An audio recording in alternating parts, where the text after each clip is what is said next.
Soften up the mess, drop it in the water, let the daughter find her image with the rest. She'll be learning how to breathe, spinning through identity, reveal another pretty little scheme. Save her mind, hold her hand, and don't believe a lie, you understand me. Walk her down the valley, pack a piece of heaven for the bottoms of her feet. Teach her how to jump and how to stretch. Amém. Você pode sentar, fica à vontade. Na casa do Pai, né? Você está em casa. Que dia especial, que dia lindo. É o meu segundo Dia dos Pais. É que agora eu sinto como se fosse o primeiro, porque o primeiro ele só tinha um mesinho, ainda estava fazendo o download do programa Pai. Mas é um dia muito especial. Essa semana eu estava orando e planejando a palavra. E aí Deus ministrou muito o meu coração e aí eu lembrei que era Dia dos Pais. E eu falei, meu Deus, é Dia dos Pais. Só que aí eu pensei, se toda vez que for um dia especial a gente só se atrelar ao tema, né? No dia da Bíblia a gente prega da Bíblia, dia da mãe a gente fala da mãe, dia do pai a gente fala. Então, hoje eu queria falar do Evangelho de Jesus e que isso seja o suficiente e que no meio disso a gente enxergue esse Deus que se revelou como Pai, mas que a gente não fique só num tema.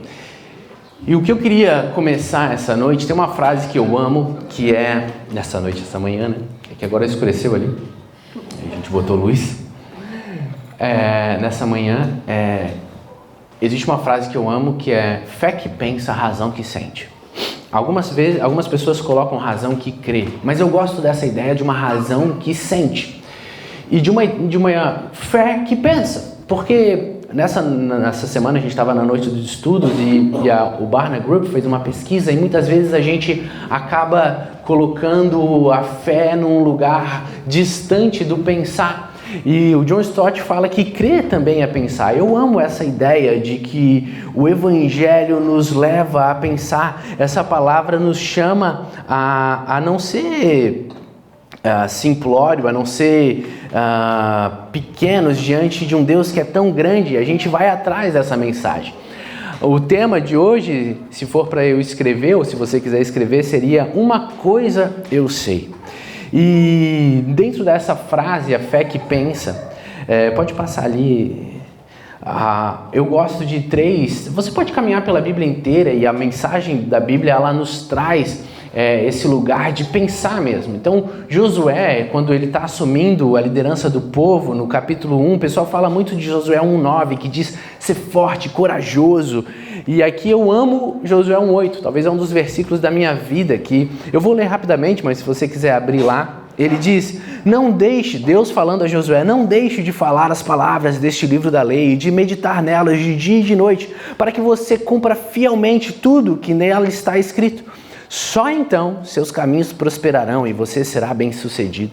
Ele dá uma orientação e tem uma condicional para que Josué fosse bem-sucedido, que ele meditasse nessa lei de dia e de noite.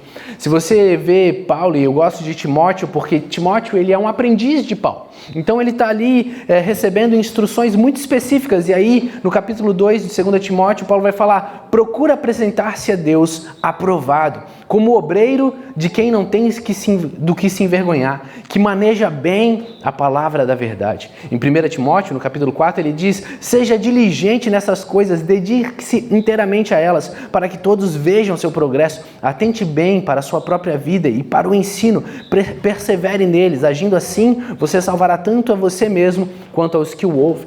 Existe esse chamado de uma fé que vai esticar o nosso pensamento. Não é Jesus é legal, Jesus é legal, Jesus é sensacional. É um pouco mais do que uma frase bonita. É sobre você ler o livro e dizer, ei, eu quero entender, eu quero me aprofundar num Deus que é gigantesco, num Deus que é eterno. E essa é a vida eterna, é conhecer e prosseguir em conhecer. Fé que pensa. Mas existe também uma hora na palavra que as coisas ficam confusas. Pode passar ali, Isaac. Que aí a gente fala dessa razão que sente. É quando a gente tem esse estudo, mas a gente mistura com essa experiência que está no coração, que poucas vezes a gente consegue explicar. E aí a gente gera esse testemunho vivo. Quando você está lendo as Escrituras, você vê várias vezes isso acontecer. De repente, Moisés é chamado por Deus através de uma sarça ardente. E ela está pegando fogo e ele olha, aquilo ali não pega fogo e ele acha estranho e de repente a sarça começa a falar. E aí qualquer um diria que ele enlouqueceu, mas ali está algo inexplicável, que a gente às vezes vê programas de TV tentando explicar como é que uma sarça pega fogo e não consome. Ah não, porque lá no deserto ela solta um óleo. Meu amigo, Deus se expressou naquele momento através de uma sarça que não pegava fogo. E aí, que pegava fogo e não se consumia. E aí esse homem, diante daquilo que era gago e que não entendia, e ele se rende diante de um Deus todo-poderoso, vai ao Egito e ele traz aquele povo de lá através de milagres incríveis. Aquele povo começa a ter uma revelação de um Deus que eles ouviam falar, e aí de repente eles estão fugindo, saindo do Egito felizão, e está todo mundo, deu certo, depois de várias e várias situações e pragas, e eles chegam diante do mar, e aí o exército do faraó vem atrás. Naquela hora o povo olha para Moisés e diz assim: não tinha túmulo lá no Egito? A gente podia ter morrido lá, tinha uns lugares bem legais para enterrar. Já viu aquelas pirâmides gigantes? São túmulos, a gente podia fazer piramidezinhas para nós. Por que tu trouxe nós para a beira do mar para morrer aqui? E ali, se você pegar Êxodo 14, quando isso tudo está acontecendo, eles perguntam: não havia sepulcros no Egito para nos tirar de lá? E aí Moisés responde: o Senhor guerreará por vós, e então vocês se calarão.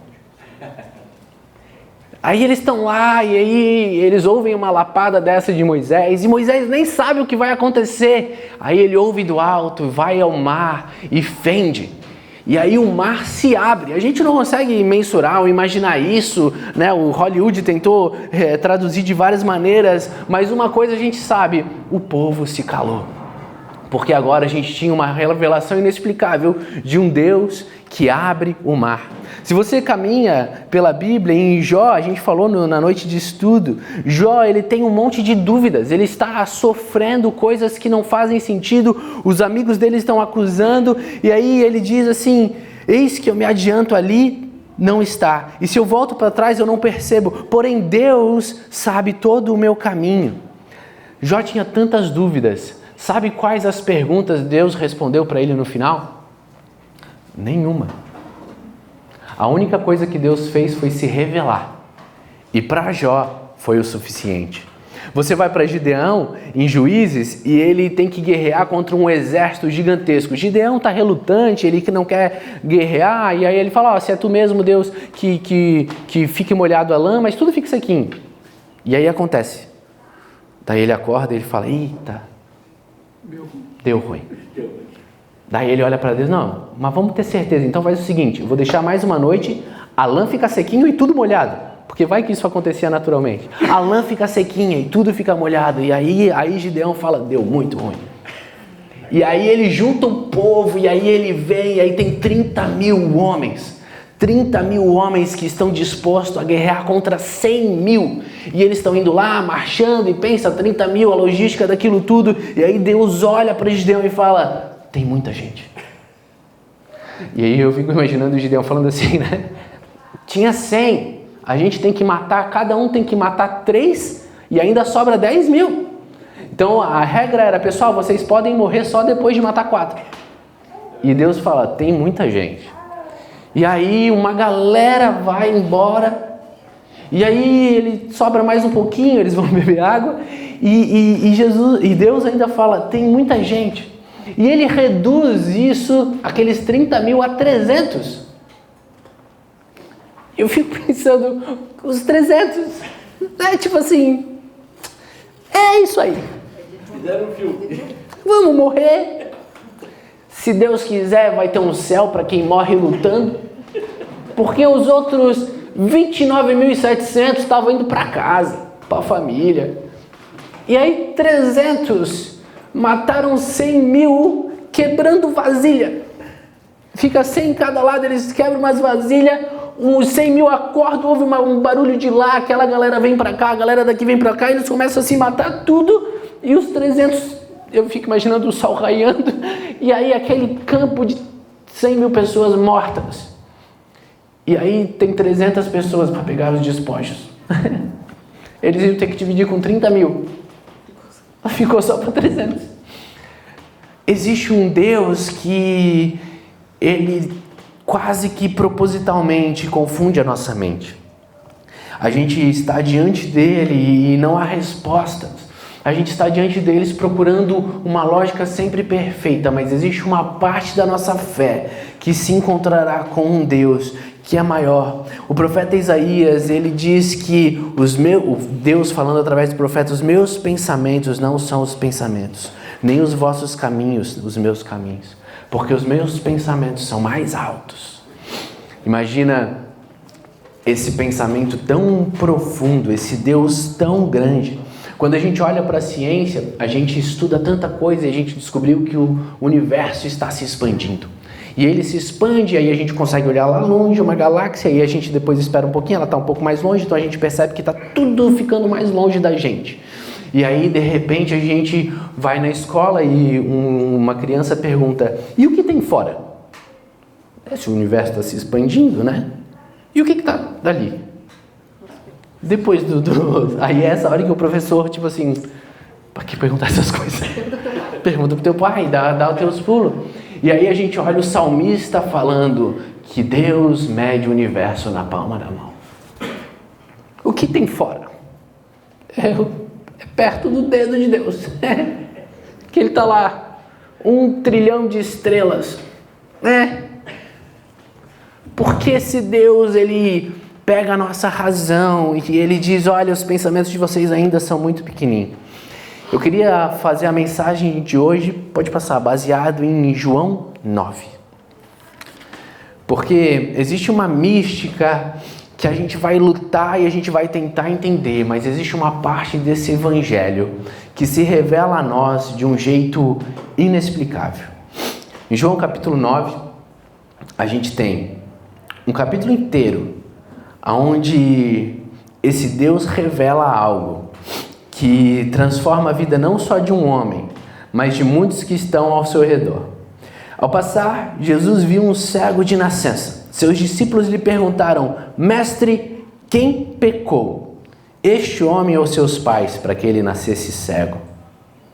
Essa é a pergunta que a gente faz. Alguma coisa aconteceu. Por quê?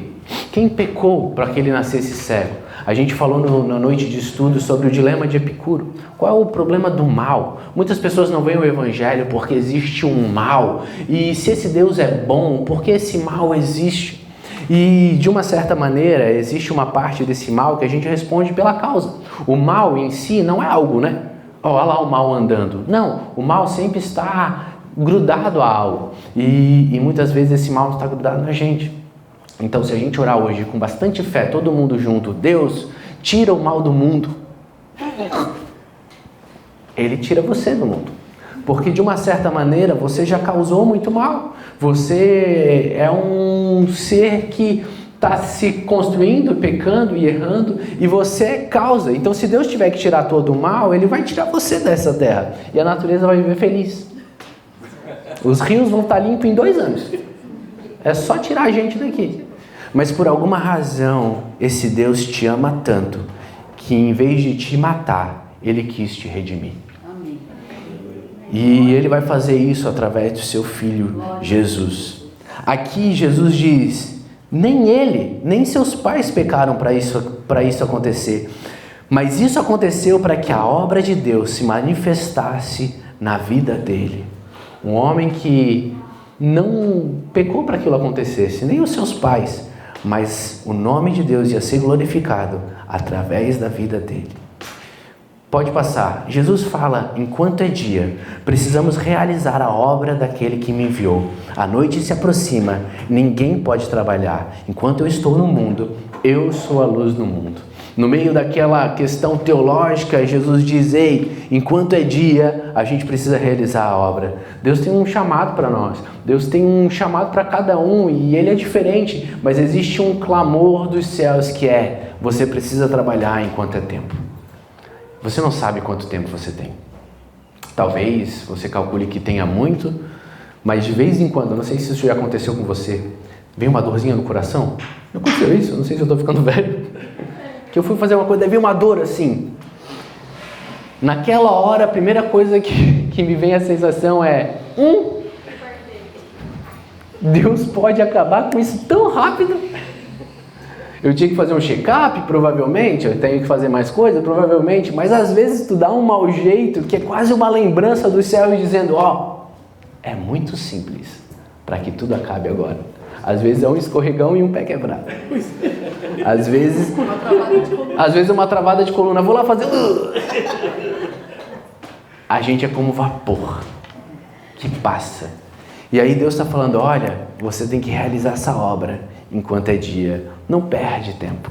Existe um chamado precioso, existe uma vida incrível que você recebeu. Essa oportunidade de estar aqui. Não perde tempo.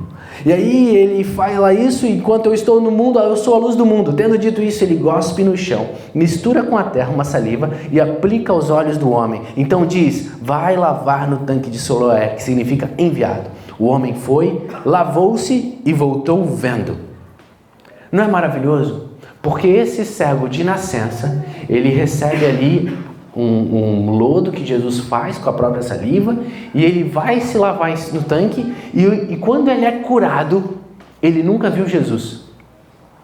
Ele é curado, ele tinha falado, ele sabe que Jesus era o cara que fez aquilo ali, mas quem é Jesus? Ele não sabe, ele simplesmente é curado e ele volta vendo. E aí, os seus vizinhos que anteriormente tinham visto mendigando perguntaram, não é esse o mesmo homem que costumava ficar sentado mendigando? Alguns afirmaram que era ele. Outros diziam, não, deve se parecer muito com ele, porque não faz sentido. Mas ele próprio insistia, sou eu mesmo. Então, como foram abertos os seus olhos? Interrogavam ele. Ele respondeu, um homem chamado Jesus misturou terra com saliva, colocou nos meus olhos e me disse para ir se lavar no tanque de Siloé. Eu fui, lavei e agora eu vejo. Eles perguntaram, onde está esse homem? Não sei, disse ele. No versículo 13 diz, levaram os fariseus o homem que fora cego. Era sábado, o dia em que Jesus havia misturado terra com saliva e aberto os olhos daquele homem. Então, os fariseus também lhe perguntaram, como ele recuperara a vista? O homem respondeu, ele colocou uma mistura de terra e de saliva nos meus olhos e me lavei e agora eu vejo. E alguns dos fariseus disseram, esse homem não é de Deus, pois não guarda o sábado. Ele tinha sido acabado de curar, ele estava explicando tudo, mas a preocupação era sábado, esse homem não pode fazer isso no sábado. E alguns dos fariseus disseram, esse homem... Mas outros perguntavam, como pode um pecador fazer tais sinais milagrosos? Aí houve uma divisão entre eles. Aqui a teologia começa a entrar em parafuso, afinal, como é que ele pode fazer isso no sábado e ser um pecador? Mas se ele é um pecador, como é que ele pode fazer um negócio desse? 17. Tornaram-se, pois, a perguntar ao cego, o que diz você a respeito dele? Foram seus olhos que abriu. E aí o homem respondeu, ele é um profeta. Os judeus não acreditaram que ele fora cego e havia sido curado, enquanto não mandaram buscar os seus pais. Então eles chamaram os pais dele e perguntaram, esse é o seu filho que vocês dizem que nasceu cego? Como ele pode ver agora? Respondeu os pais, sabemos que ele é o nosso filho e sabemos que ele nasceu cego, mas não sabemos como ele pode ver agora ou quem abriu os olhos. Pergunte a ele, idade ele tem, pode falar por si mesmo. Seus pais disseram isso porque eles tinham medo, pois já se tinha decidido que se alguém confessasse que Jesus era o Cristo, seria expulso da sinagoga. Por isso os pais disseram, idade ele tem, pergunte a ele.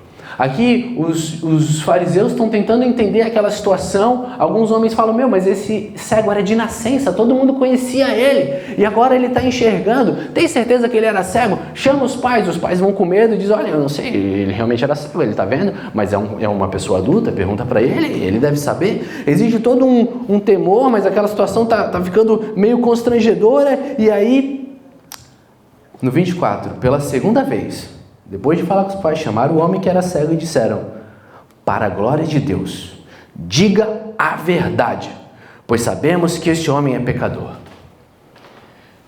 Ele era cego, agora eles começaram a acreditar, esse cara está vendo, mas para que Deus seja glorificado, diga a verdade, não mente para nós, a gente sabe que aquele Jesus é um pecador. E aí, pode passar, Isaac.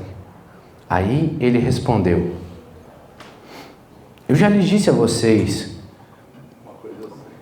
Perdão, no 25 ele disse: eu não sei se ele é pecador ou não, mas uma coisa eu sei, eu era cego e agora eu vejo. Tá todo mundo lá confuso, esse cara é pecador, ele não pode fazer isso no sábado, e aí, como é que é? Diz a verdade para nós. E aí eles: olha, eu não sei se ele é pecador, eu não sei, mas uma coisa eu sei, eu era cego, agora eu vejo. E essa é a loucura do Evangelho. Como pode um pecador fazer uma coisa dessa? Não faz sentido. A gente tenta fazer a nossa teologia, a gente tenta explicar. Mas para um homem que era cego e agora está vendo, nada mais importa. Uma coisa eu sei, eu era cego e agora eu vejo. Então lhe perguntaram o que ele fez, como lhes abriu os olhos. E aí de novo ele responde: eu já disse a vocês, vocês não me deram ouvidos. Por que querem ouvir outra vez? Aí ele começa a ficar ousado, sério, que agora vê: acaso vocês também querem ser discípulos dele? Eu fico parando de perguntar, já estou falando terceira vez, agora vocês querem ser discípulos dele? E aí insultaram ele e disseram: discípulo dele é você, nós somos discípulos de Moisés. Sabemos que Deus falou a Moisés, mas quanto a esse homem nem sabemos de onde ele vem. E o homem respondeu: ora, isso é extraordinário. Vocês não sabem de onde ele vem. Contudo, ele me abriu os olhos. Sabemos que Deus não ouve pecadores, mas ouve o homem que o teme e pratica a sua vontade. Ninguém jamais ouviu que os olhos de um cego de nascença tivessem sido abertos.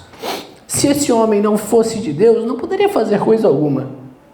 Diante disso, eles responderam: você nasceu cheio de pecado, como é que tem ousadia de nos ensinar? E o expulsaram. A lógica de um homem que nasceu cego e agora vê é irrefutável. Aqui está esse homem ensinando os fariseus, dizendo: olha, a lógica é que Deus não ouve pecadores. Agora, se ele está me ouvindo, se ele ouviu esse homem, de alguma maneira, ele tem acesso a esse Deus.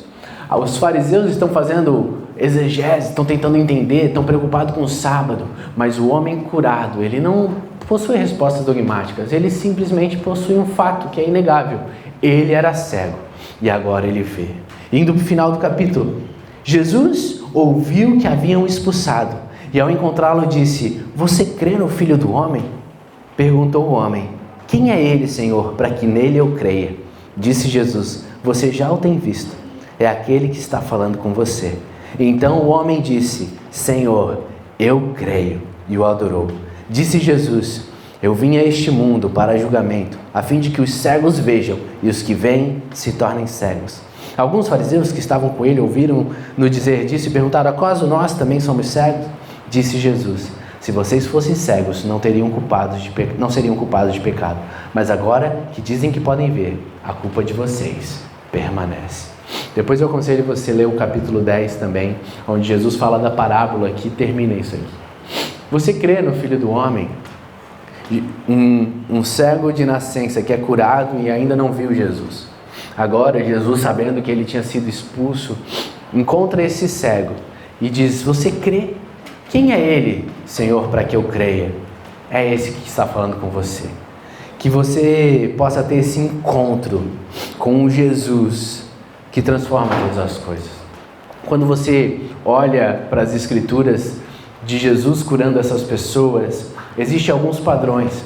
Quando ele cura o endemoniado de Gadara, ele tem um encontro com aquele homem não consegue se conter, ele está todo endemoniado e ele expulsa aquele homem, os demônios daquele homem. Quando aquele homem está são, aquele homem segue Jesus. E quando ele está seguindo Jesus, Jesus olha para ele e diz: ei, não precisa me seguir, volta para lá e prega o Evangelho. Aquele homem nunca tinha sido ensinado, se aprofundado, mas a história conta que aquele homem pregou para Decápolis, que é 10 cidades. Ele evangelizou 10 cidades por causa de um testemunho: eu era endemoniado, agora eu não sou mais. A mulher samaritana do poço, ela tem um encontro com Jesus E Jesus simplesmente vê o coração dela. E então ela vai para a cidade. E ela evangeliza uma cidade inteira, dizendo: ei, aquele homem está lá no poço, ele sabe tudo da minha vida, será que ele não é o Cristo? Sabe quem estava em Samaria? Todos os discípulos. Os discípulos foram para lá e voltaram sem nada. Aquela mulher deixou o balde de água no poço e trouxe uma cidade. Porque ela viveu um testemunho vivo.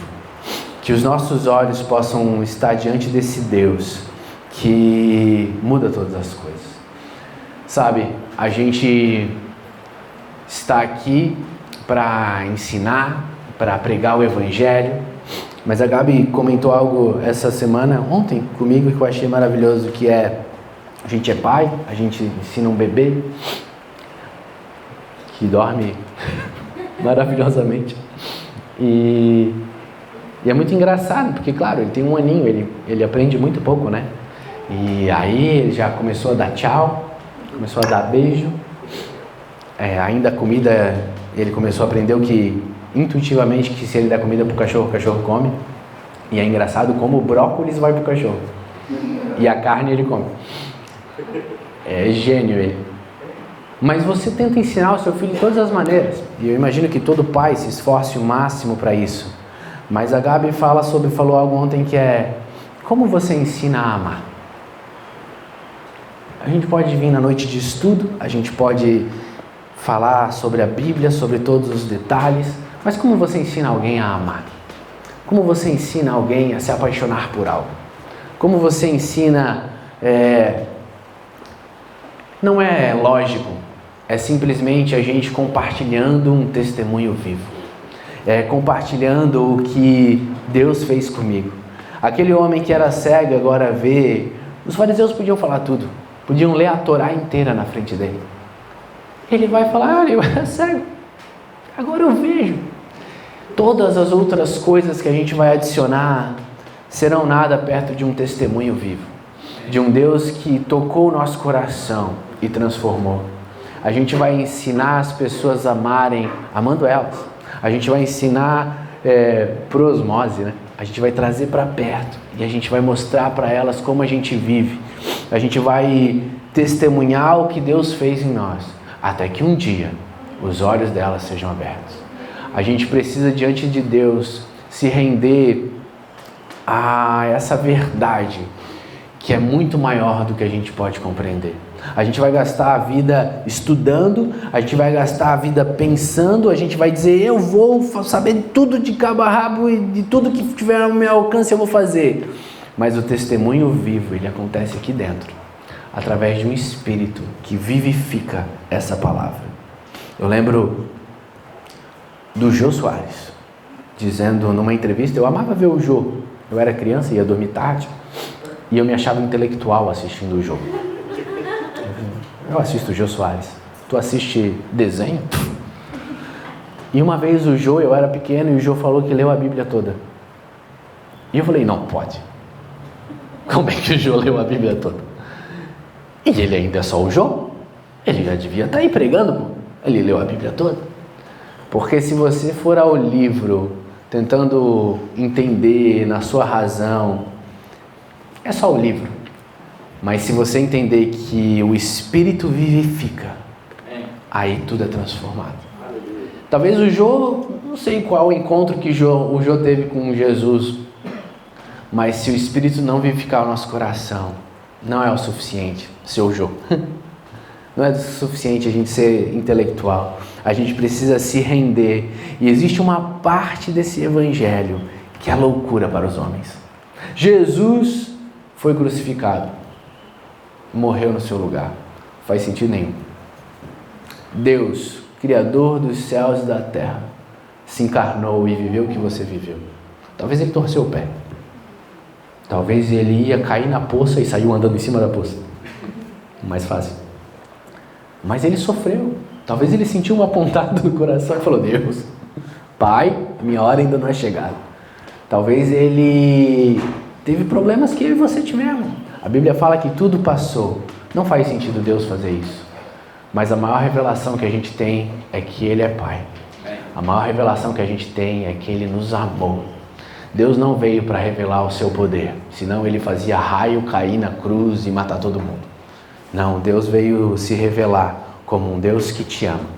Que eu e você possamos ter um encontro com esse amor. No Dia dos Pais, quem sabe, mas no decorrer da nossa vida, para que a gente seja como aquele cego que diz: ei, eu creio, Senhor, porque eu era cego e agora meus olhos veem. Amém? Se coloque de pé para a gente poder curtir um almoço com os nossos papais, com nossos filhos, com tudo que Deus tem nos dado. Eu quero que você clame a Deus por esse encontro mais profundo. Eu quero que você clame por uma fé que pensa, mas por uma razão que sente. Que a gente não busque a resposta para todas as coisas, mas que a gente busque uma fé que vai de encontro às nossas angústias. Uma fé que vai de encontro a um sentimento que só pode ter resposta em Jesus. Uma fé que sente. Uma fé que está com os olhos abertos àqueles que estão ao nosso redor. Uma fé que diz: olha, eu não sei um monte de coisa, mas uma coisa eu sei. Eu era cego e agora eu vejo. Senhor Deus e Pai, obrigado por esse dia lindo. Obrigado pelos dias dos pais. Nós, como a Gabi leu, queremos declarar, Deus, que nós temos esse espírito que clama: Abba, Pai. Acima dos nossos pais na terra, nós queremos dizer que Tu és o nosso Pai. O Pai que nos amou de tal maneira. O Pai que deu Seu Filho para que todo aquele que nele crê não pereça, mas tenha a vida eterna. A gente clama, Deus, por uma revelação mais profunda, Deus, por um toque que tire a nossa cegueira, que escamas caiam dos nossos olhos, que a gente possa ter um encontro com esse autor da nossa fé. Nossa oração, Deus, é que a gente não continue sempre os mesmos nessa caminhada, mas a gente dê passos mais profundos. A gente tem a loucura de ser um dos 300 que enfrentarão 100 mil e não terão preocupações, porque se Deus é com nós, quem será contra nós? Que a gente seja louco como Davi, que enfrenta um gigante na certeza que o Senhor dos Exércitos é com ele. Que a gente caminhe nessa vida, mesmo com todos os problemas, mesmo com tantas perguntas, mas com a certeza que Deus é conosco. Que nada sai do seu controle, que nós estamos rendidos diante de Ti, que quando a razão fica confusa, a fé nos sustenta, que quando a razão não sabe todas as respostas, que como Jó a gente possa falar que antes a gente só escutava de ouvir falar, mas hoje os nossos olhos Te veem. Que os nossos olhos Te veem seja o suficiente, Deus. Que as respostas mais loucas a gente não tem aqui, mas as respostas mais loucas estejam reveladas em uma eternidade para muito além daqui. Que esse amor transborde na vida de cada um que está aqui. Que esse amor transborde, Deus, e a gente possa ousadamente enfrentar o mundo com amor. Enfrentar, Deus, as angústias com amor. Enfrentar com uma fé que transforma todas as coisas. É o que nós clamamos, em nome de Jesus. Amém.